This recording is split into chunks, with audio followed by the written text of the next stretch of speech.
you who my parents are, told you who my grandparents are, because in our way, that information is important, and it's also important for you to know that I know exactly who I am. And I welcomed you to the territory of the Hualmuk people, Hualmuk-Stalmuk people, Tsleil-Waututh, Musqueam, and Squamish nations, thanking all of you for joining us today. We'd like to say good morning and welcome to the 7th BC Cabinet and First Nations Gathering. Isn't that amazing? Give yourselves a round of applause.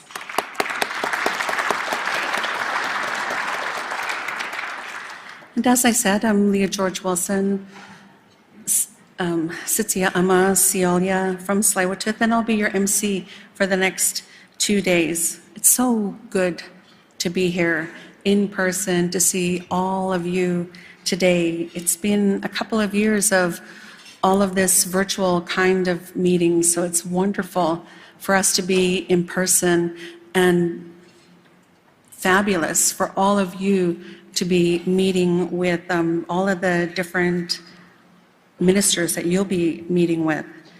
We'd like to give greetings to our distinguished and honored guests. To be here with all of you, as I said, is just so amazing. I'd like to acknowledge the many elders, First Nations leaders, chiefs and council members that are with us today. And of course, we have the new Premier, David Eby, his cabinet, and the NDP caucus. Premier Eby, for many of us, this is the first time for us to be speaking with you in your new role as Premier. And I'm sure I can speak for all of us in attendance that we all look forward to the discussions in the next couple of days. Like in years past, since 2018, we have again opened the gathering to youth delegates. Can I get some hands for the youth delegates that are here? Yes.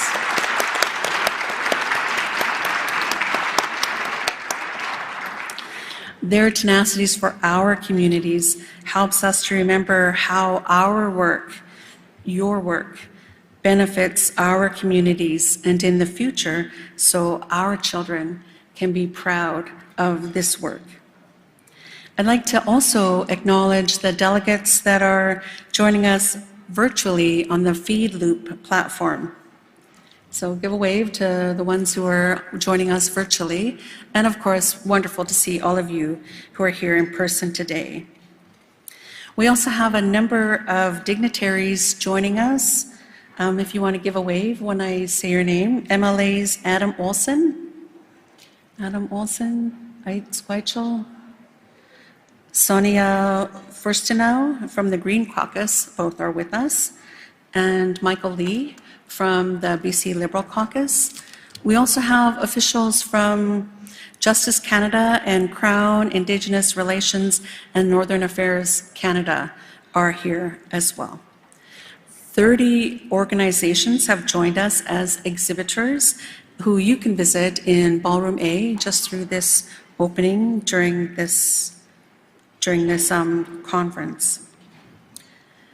This gathering, as you may recall, is a partnership between the First Nations Leadership Council and the province of British Columbia. I'd like to take a moment to acknowledge the executives of the First Nations Leadership Council now. If you wouldn't mind standing, I would appreciate that. The First Nations Summit Executive, Cheryl Casimir, Ktunaxa First Nation. Robert Phillips, Northern Secwepemc to Kalmuk, Shuswap, Canam Lake First Nation. Hugh Breaker, Sishat First Nation. From the BC Assembly of First Nations, we have Regional Chief Terry Tiji, Takla First Nation. From the Union of BC Indian Chiefs Executive, Grand Chief Stuart Phillip, Penticton Indian Band. Chief Don Tom, Sartlip First Nation. And Cookbee, Judy Wilson, Nisconlith Indian Band. And also, I'd like to recognize the co-chairs for the First Nation Summit, excuse me, Ray Harris, and, well, and me, Leah. We co-chair at the First Nations Summit. I don't want to recognize me so much as I want to recognize our friend, Ray, who was with us today. And especially, we'd like to acknowledge all of the staff from the First Nations Leadership Council and the Ministry of Indigenous Relations and Reconciliation, all who have worked so hard to organize this huge event and are working behind the scenes today and tomorrow, ensuring that things go smoothly. Also, shout out to Pace Group, who are the behind the scenes people. Let's give all of these people a round of applause.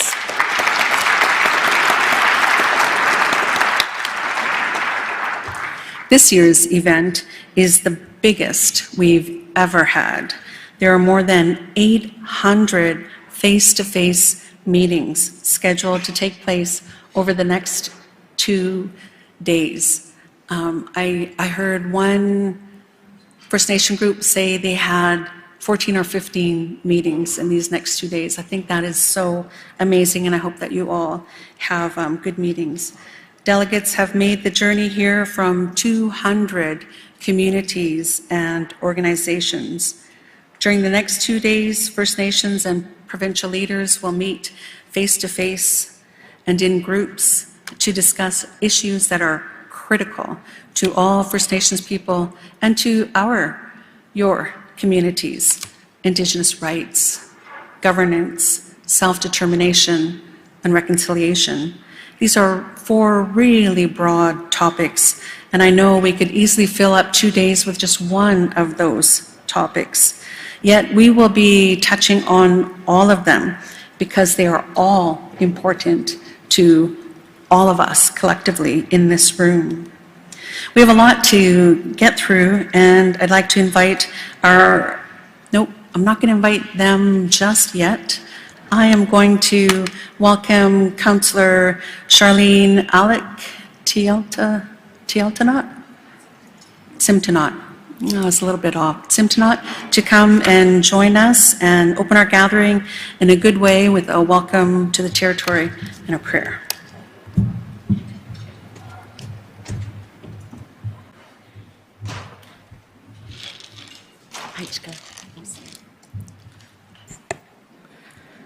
Heitzat bawa siam and siaya tsimtalat kwanasqui tlitsen at slowet all I stalo tamil ta chiam siamalaloch tamen ti aktana ta ten aitanashqualoan tini ti. Good morning, everyone. On behalf of our chief at Tsleil-Waututh, Chief Jen Thomas, she sends her regrets. But on behalf of, as well as Tsleil-Waututh Chief and Council, and I'd like to say our elders and our youth, because we always reach back and pull the wisdom of our ancestors and our elders and make decisions for our youth and future generations, as well as on behalf of Musqueam and Squamish.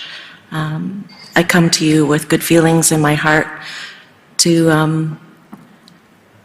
have this space for all you, whether you're inherent or elected leaders, to come and speak for your people.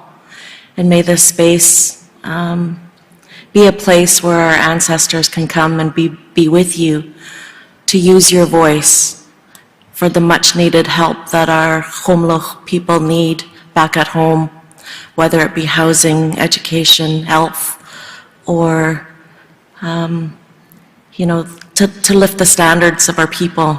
It's all invested in your voice. And I just raise my hands to each and every one of you that are here to do so. Thank you for all the ministers for being here and taking the time to hear our leaders. I'm gonna share a song. Oh, hilo, hey.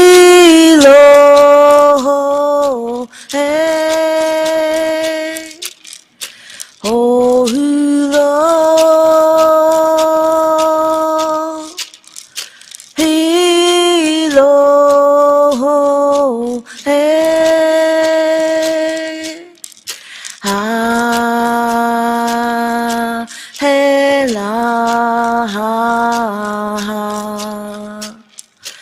ha ha ha he la ha hey ya hey oh lo he lo hey oh lo he lo hey ha he la ha ha ha he la ha he ya hey oh ho oh lo hey ya hey Haitsapawa Siamansiaya, just encouraging you all to have a great few days as you gather here today, and just congratulate you all for pulling out those conference wardrobe after a few years of not being together. Haichka.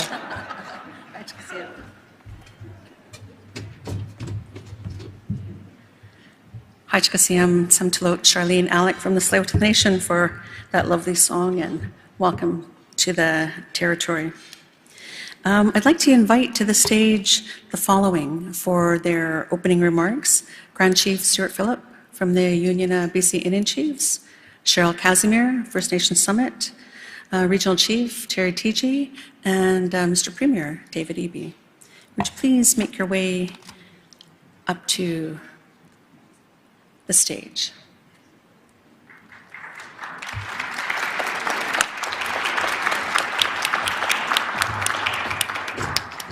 And please note your name cards are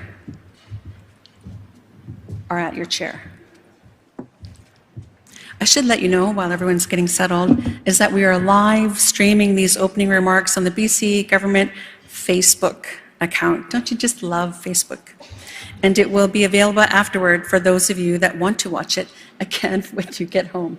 Also noting that all of you look great in your official duty clothing that still fits after 2 years.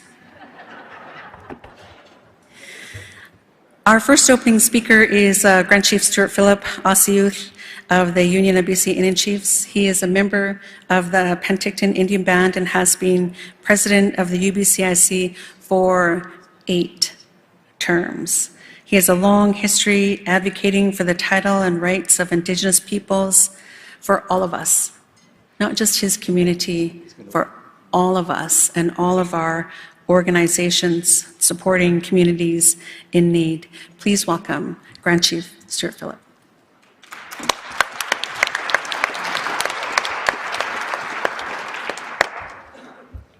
Why, Pisnakzil, Esquis Siut. Simply good day, my dear friends and relatives. My traditional name is Siut. And it really lifts my spirits to see all of you sitting here together in this room.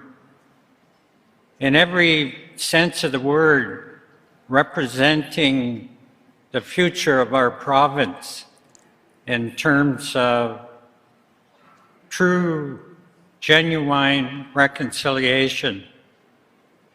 For those of you that know me,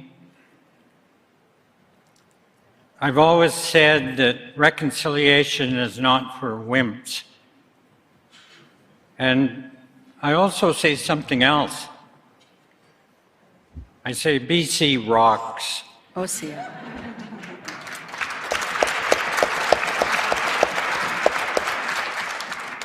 I am so proud to be from British Columbia. I am so grateful that I can raise my family in a progressive region of this country, such as British Columbia. British Columbia historically has always led this country in terms of progressive political, economic, and social issues. And we continue to do that. I am so grateful that this is our 7th session. And I think we've moved beyond the I talk. I think we've moved beyond the flirting. And I think now is the time, with the foundation and platform of the Declaration on the Rights of Indigenous Peoples Act, to do some serious work. The heavy lifting is already done. The act has been passed unanimously by both sides of the House. I was there on that historic day, and when the vote was called, I was literally holding my breath. I was praying that it would be unanimous and not split along partisan lines. And it was unanimous. And that was such an unbelievable day, a special moment in the history of the province of British Columbia. I want to express my sincere gratitude to the legions of civil servants, public servants, our technicians, our legal advisors, and all of the scores of people that have been hard at work on dealing with a lot of these issues, such as alignment of laws, to be consistent with the principles and the intent of the Declaration on the Rights of Indigenous Peoples. I've always believed a rising tide carries all boats, and that is what I see as the future of British Columbia. I want to acknowledge former Premier Horgan. He played a major role in bringing us to where we are here today. I'm absolutely thrilled that Premier Eby is now our provincial leader. I've had the privilege and the honor of knowing David for well over 20 years. I've worked with him, I've traveled all over the province with him, and I know he's a good person. And along with the government of British Columbia and the UBCM, for example, and we all pull ourselves together and think about the well-being of our children and grandchildren, work through the difficult issues that have been mentioned. For example, the devastation of the climate crisis, where people lost their homes, their businesses, their lands, that we can put our hearts and minds together in a good way and make a better place for our grandchildren. That's essentially what our job is. And I'm so proud to be in the midst of all of you. Many of you, I know there's hope for reconciliation, because my wife and I had lunch with Michael Lee at the White Spot in Penticton, and he paid for it. Why? Lim.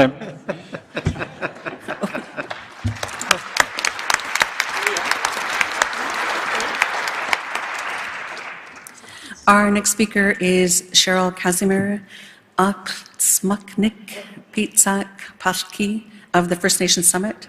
Cheryl is a citizen of the Tunaha Nation and is from the community of Akam, which is located near Cranbrook in the southeastern corner of BC.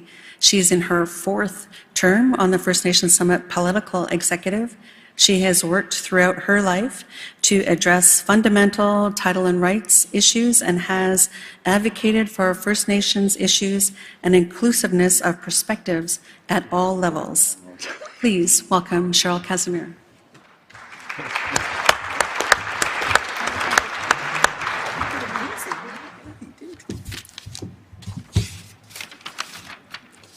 Thank you, Madam Chair. Good morning, everyone. It's a little bit daunting sitting up here or standing up here and looking into this crowd. It's a huge crowd, but a very handsome, beautiful looking crowd. And it's been a while since we've been able to come together in person and talk about these many important issues that lie in front of us. So I'm really looking forward to the outcome of the discussions. I want to start off by acknowledging that we are standing here on the unceded territories of the Squamish, Tsleil-Waututh, and Musqueam peoples. I also want to acknowledge Charlene Alec for the prayer and the beautiful song. That's one of my favorite songs. And so I just wanted to thank you for that.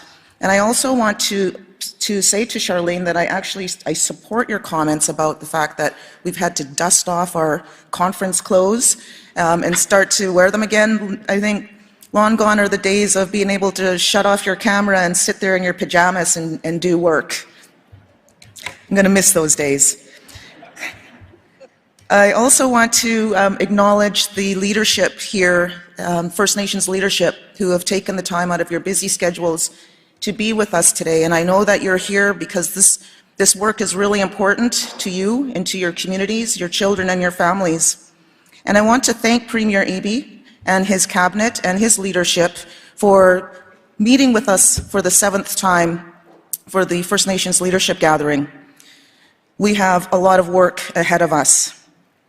I think it was, well, I don't think, it was 3 years ago when I had the honor to stand on the floor of the legislature when Bill 41 was being introduced. And that was a historic day, and it's a day that I will never forget. It meant a lot to me because of the hard work that each and every one of us put into that piece of legislation. It was years of work. And I know that there was a bit of fear and trepidation in terms of the unknown, and if there was going to be any backlash. And I'm speaking on behalf of the provincial government's part. I guess maybe us too. We weren't really sure what this really meant. And I think that's why I stood there and I said, but the sky didn't fall. And it didn't. It hasn't. In fact, what I see is that the skies are starting to clear because we're having more of a stronger vision in terms of what it is that we want to see, how we want to breathe life into the United Nations Declaration Act, and how we want to implement it within our respective communities. And in order to do that, we have to continue to do that in partnership between ourselves and with the provincial government. We have had to undertake a lot of transformative change, though, over this past few years. We're trying to change archaic and colonial institutions and structures that really never had the space for us Indigenous peoples to be there as partners and decision makers sitting alongside them. We've also had to do a lot of this work through a global pandemic and through a series of consecutive climate crises. And I think that what we have learned from those crises, is that our land, Mother Earth, can no longer sustain an exploitive economy. We need to work on changing how we treat the land. If we want the land to be here for our future generations, the way that we've been operating and so-called managing the land isn't sustainable. And I know that climate crisis is a huge priority for First Nations. We talked about this in our caucus yesterday among a range of other priority issues. And Premier Eby and ministers, I'm sure that you're going to be hearing directly from the leadership here today through your 20-minute sessions about what those priorities are and how they impact us and what we need to see to change. I had a whole bunch of things that I was going to say, but I think I've said enough. We have a long day ahead of us, and I just wanted to say that I want to wish each and every one of you success. I know 20 minutes is not a long time, but from what I've learned and from what I've seen, we organize ourselves properly, we strategize properly, and we can maximize that time effectively, and we'll be able to go home, hopefully, with some strong plans in place to change the circumstances of our lives and our communities for our children and our families. So I wish you all a very good, productive next 2 days. Tacha.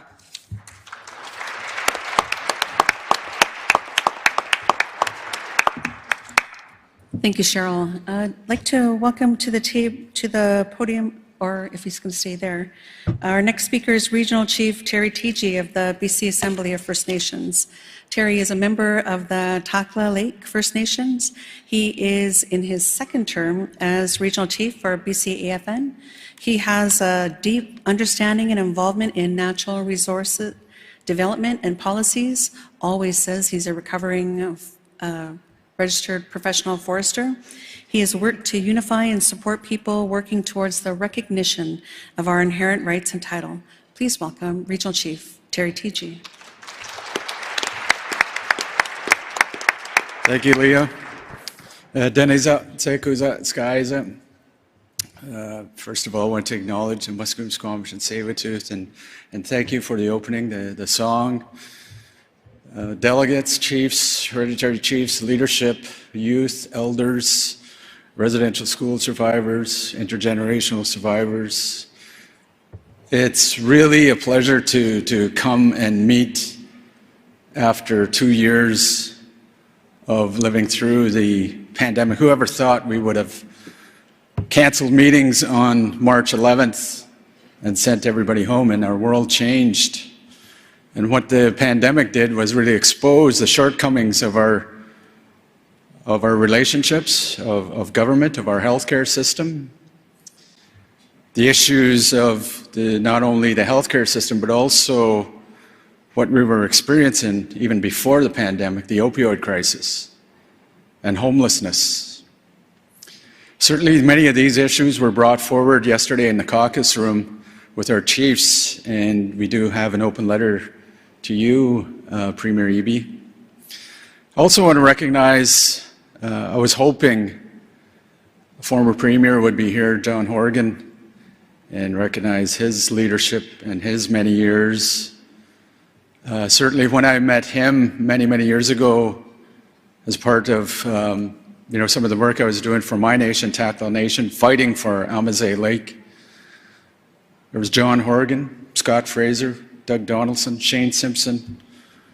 They all became part of the previous administration, and now they've moved on to pass their public life or political life to other things in their private life. So I want to thank them for the work that they did many years ago.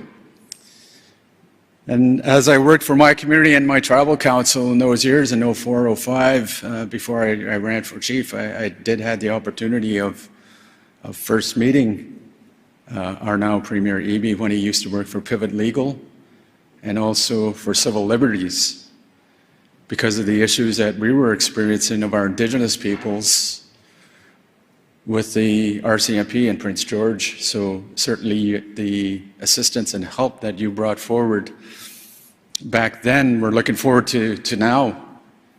As many of you are in this room, we heard some of your priorities yesterday, and I'm certain that you'll bring those forward with your many meetings that are scheduled in the next couple of days.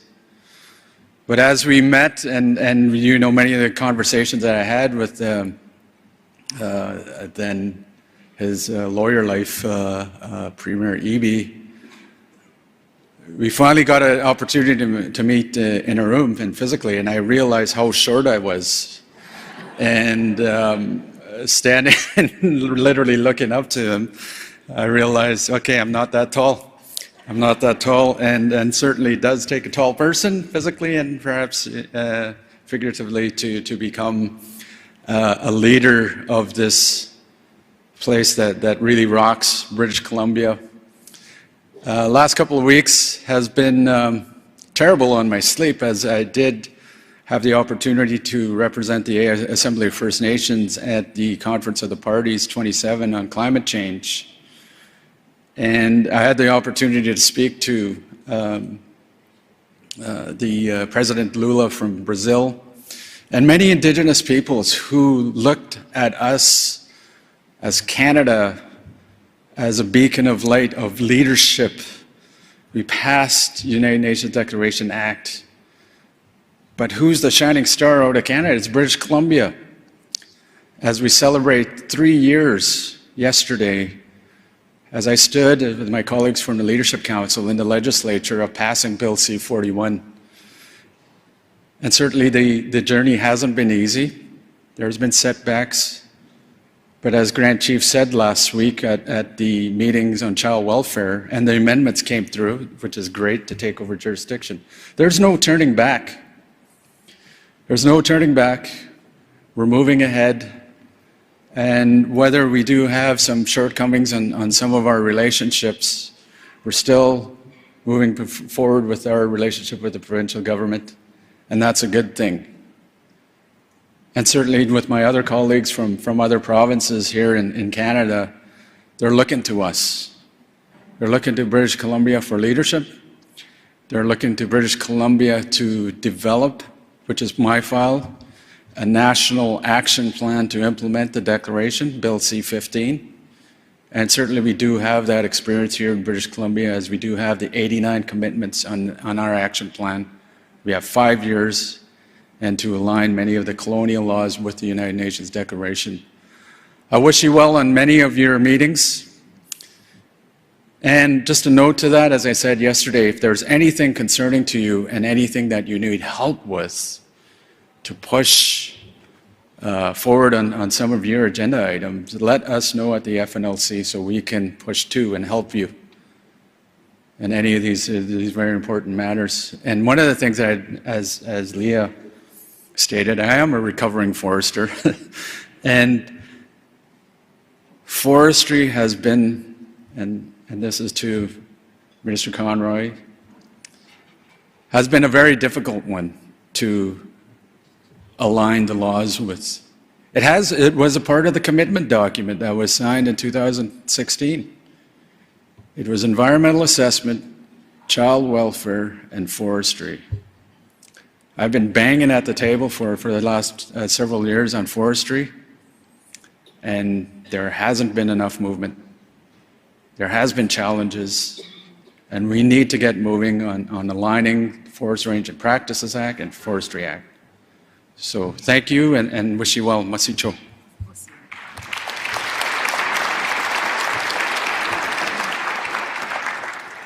Thank you, Regional Chief.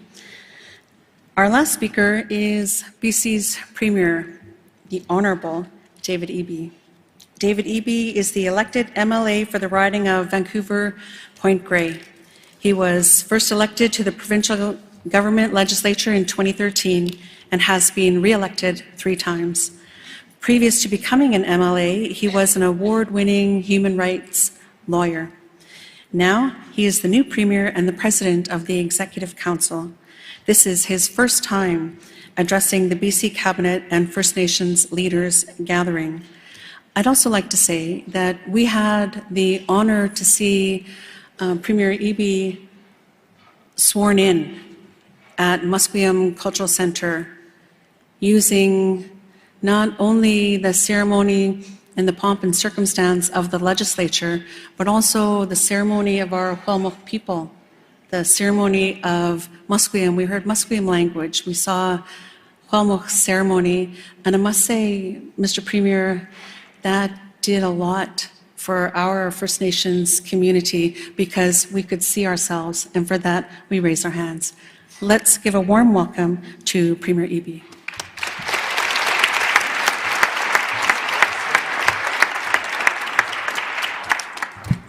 Thank you very much, Leah, for that kind introduction, and let me join in recognizing the territory of the Squamish, Musqueam, and Tsleil-Waututh people, and express my appreciation for the welcoming song. Starting us off in a good way. It was fun to hear the regional chiefs reminiscing about our old days. He was a young go-getter. His hair was a different color coming out at Carrier-Sacani, and when we worked together. I was a baby lawyer working in the downtown east side. It was a different time. I mean, Grand Chief, you'll remember that as well. You were basically the same 20 years ago. Unchanged, as far as I can tell. Still the Grand Chief, still looking great. And Cheryl, working with the summit over the years, it's been a real journey. And I No, for myself, I never imagined to be in this position of being the Premier of British Columbia. It's a great honor for me, and I'm almost certain that everybody at this table never imagined that either. But here we are, right? So let's get some good work done. I am really excited that we're all together. We've been held off by a pandemic and by floods, and during the time since we last gathered, we've had tragedy. The revelations about, obviously, the kids who didn't come home from residential school, shocking to many people in Canada, and grief across the nation. The ongoing tragedy and grief of the murdered and missing Indigenous women. But we've had moments of hope too. And I want to take a moment to reflect on the contributions of my predecessor, Premier John Horgan. You've heard it from many of the speakers here. I know I have, as I say, big Doc Martens to fill. The Premier showing leadership out of the gate on the Declaration of the Rights of Indigenous People. BC, the first province in Canada to recognize and to put into law the Declaration, to give it meaning with an independent Secretariat and an action plan, how we're actually going to turn this from words on paper into change that you can see and feel and touch in your communities. I know from my work way back when that trust is earned. It's not given. And it's my intention as Premier to earn the trust that you gave to Premier John Horgan. I'm here to listen and to learn. And I know that I'm not doing my job if I'm not delivering for people. And we can only do that by listening and partnering in the work together. One of the ways that I want to make sure that we're delivering for you on the ground in your communities is to share with you that I will be establishing in the Premier's office a role of special counsel to the Premier on Indigenous reconciliation. Many of you in the room will know Doug White, former Chief Slanemo First Nation, negotiator, lawyer, did amazing work with Lake Babine.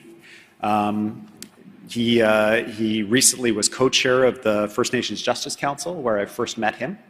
And together, we partnered on delivering the First Nations Justice Strategy, resulting in Indigenous justice centres being established in many parts of the province, and leading to our recent announcement of an expansion of 10 additional Indigenous justice centres. Doug, being in the Premier's office, will assist me, will assist government in delivering for your communities on the ground. Many of the issues that I've heard about, was Attorney General, and many of you met with me in that role.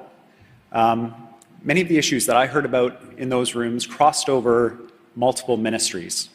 You know, you have 2, 3, 4 provincial ministries, as well as the federal government, and you're trying to just deal with an issue in your community that has been a long-standing irritant.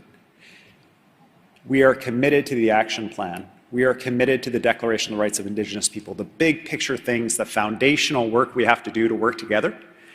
But we also have to be committed to the issues that you see in your community that just need to be addressed, that are signs to the people who live, to your constituents, to the people you represent, that government is listening and taking action. And so to help negotiate through all those different ministries to get results for you on the ground, Doug will be instrumental. And Doug's legal background obviously will also be a great assistance to me as well. You know, I'm so excited about the work that we've done to date, and I understand we need to do more. We need to use the tools that we have, the Section 6 and 7 agreements like we reached with the Tahltan, foundational agreements, treaty, a new fiscal framework to make sure that you have the revenue. Governments need revenue to look after their constituents. I recognize that. That is critical. The new fiscal framework will support self-determination to achieve a province-wide future where First Nations are are the active leaders, where through self-determination you are guiding your own communities to prosperity and to success for your people. I am really hopeful for the future that we're going to build together in the province. I got 2 little kids. I got a 3-year-old and an 8-year-old. My 8-year-old goes to Norma Rose Point School, and he learns at that school about the Musqueam people. It's a big part of the education. Norma Rose was a Musqueam elder and a leader in community, and he comes home and he tells me all about the Musqueam people. And he was really excited about the swearing in that was going to be at Musqueam.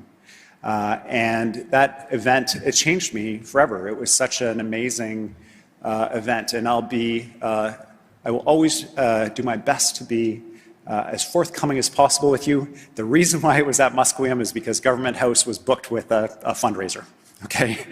So Government House wasn't available, but sometimes life is like that. You know, you get a setback, it's like, what?